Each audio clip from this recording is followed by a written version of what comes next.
یہی مطلب ہے ان الصلاۃ تنہا عن الفحشاء والمنکر کا، جس کی نماز اچھی ہوگی وہ کبھی بے حیائی کی طرف نہیں جائے گا، اس لیے کہ گناہوں سے سکون آج تک کسی کو نہیں ملا۔ سکون غارت تو ہوتا ہے گناہ کر کے، لیکن سکون ملتا نہیں گناہ کر کے۔ یہ بھولا بھالا انسان، لڑکا ہو یا لڑکی، یہ بیچارہ گناہ کرتا تو ہے سکون کی تلاش میں، لیکن اس سے کوئی پوچھے، پرائیویٹلی پوچھے، گناہ کر کے تم کو کبھی سکون ملا ہے؟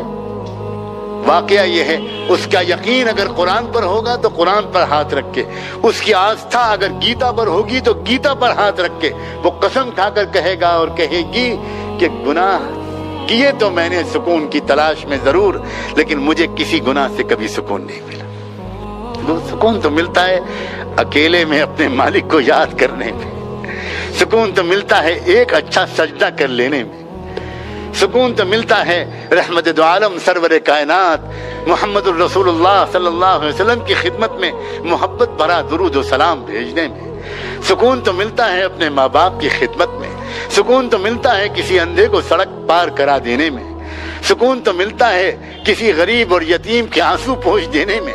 سکون گناہ کرنے سے نہیں ملتا، سکون عزت کی حفاظت سے ملتا ہے، عزت لوٹنے سے نہیں ملتا۔ کبھی خوش آدمی گناہ نہیں کرتا، یاد رکھو، پرسکون آدمی گناہ نہیں کرتا۔ اور سکون ملتا ہے اللہ کے ذکر سے، سکون ملتا ہے نماز سے، اچھی نماز سے، سکون ملتا ہے دعا مانگنے سے، سکون ملتا ہے گناہوں سے اپنے آپ کو بچانے سے۔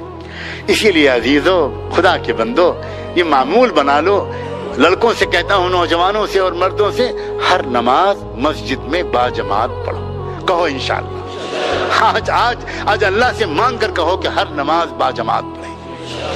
دوسری بات گزارش کرتا ہوں، زیادہ لمبے چوڑے معمولات نہیں بتاتا، تھوڑا سا قرآن شریف روزانہ پڑھ لیا کرو، کہو انشاءاللہ۔ قرآن شریف روزانہ پڑھ لو، دیکھ لینا تم قرآن کی تلاوت سے تمہاری نگاہیں جو قرآن کے چمکتے ہوئے نورانی کلمات پر پڑیں گی، یہ نگاہیں پھر گندی جگہوں پر نہیں جائیں گی۔ روزانہ قرآن کی تلاوت کرنے کا معمول بنا طے کر لو کہ مجھے روزانہ قرآن پڑھنا ہے۔ اور کیا میں ہمت کر کے ایک دو چیزیں اور بتاؤں یا بس؟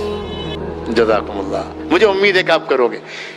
صرف 2 رکعت نماز، میں زیادہ لمبی نفلوں کو نہیں کہتا، 2 رکعت نماز توبہ کی نیت سے روزانہ کسی وقت پڑھ لیا کرو، صرف 2 رکعت نماز۔ آپ ظہر کے وقت پڑھ لو، آپ مغرب کے بعد پڑھ لو، آپ عشاء کے بعد سونے سے پڑھ لو تو سب سے بیسٹ ہے۔ صرف 2 رکعت نماز، یوں نماز پڑھو کہ اللہ میں وہ نہیں ہوں جو مجھے ہونا چاہیے، میرے مولا مجھے معاف کر دے۔ 2 رکعت نماز پڑھو ہلکی پھلکی، اور اس کے بعد اللہ سے اب تک کی گناہوں کی معافی مانگ لو، اور آئندہ کے لیے کہو اللہ میں اب نیک بننا چاہتا ہوں، مجھے نیک بنا دیجئے، میرے پورے گھرانے کو نیک بنا دیجئے، میری بہنوں کو نیک بنا دیجئے، میری ماں، میرے باپ، میرے بھائی، میرے بہن، میری بیوی، میرے بچے، میری بچیاں، اللہ بہت خراب ماحول ہے، اس جلتی ہوئی آگ سے مجھ کو بچا لیجئے۔ اس لیے امید ہے کہ آج کی اس بات سے مسلمان، ہمارے نوجوان لڑکے اور لڑکیاں، ان کے پیرنٹس، وہ سب کے سب آج یہ طے کر کے اٹھیں گے کہ ہمیں اپنی زندگی کو بدلنا ہے۔ پلیز بہت ہو گیا، اب دیر مت کرو۔ اور خوشی یہ ہے کہ میرا اور تمہارا رب انتظار میں بیٹھا ہے کب میرے بندے اور بندیاں مجھ سے معافی مانگیں۔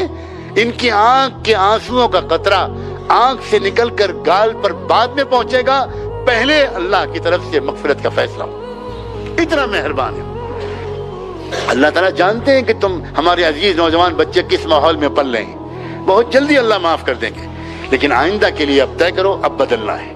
گھر کا ماحول، گھر کے باہر کا ماحول، بلا وجہ عورتوں اور بچیوں کا باہر نکلنا نہیں، گھر میں عورتوں کو انجوائے کرنا چاہیے، گھر کو انجوائے کرنا چاہیے۔ عورت کا اصل کام اس کے گھر میں ہے، گھر معمولی یونٹ نہیں ہے سوسائٹی کا۔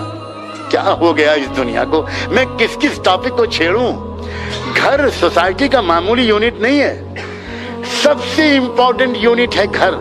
گھر ٹھیک ہوگا تو سوسائٹی ٹھیک ہوگی، اور اس گھر کے سکون کا سرچشمہ عورت ہے، یہ قرآن بتاتا ہے۔ اس لیے عورت کو سب سے ٹپیکل، سب سے زیادہ نازک کام دیا گیا ہے، جو بالکل فاؤنڈیشن اسٹون ہے، اگر فاؤنڈیشن اسٹون سیدھا رکھا گیا تو عمارت آگے سیدھی بنے گی، اگر فاؤنڈیشن اسٹون ٹیڑھا رکھا گیا تو پوری عمارت ٹیڑھی ہوگی۔ اللہ کرے کہ ہم لوگ سبق لیں اور آج ان بکھری ہوئی باتوں سے ہم سب ایک نیا زندگی کا سفر شروع کریں۔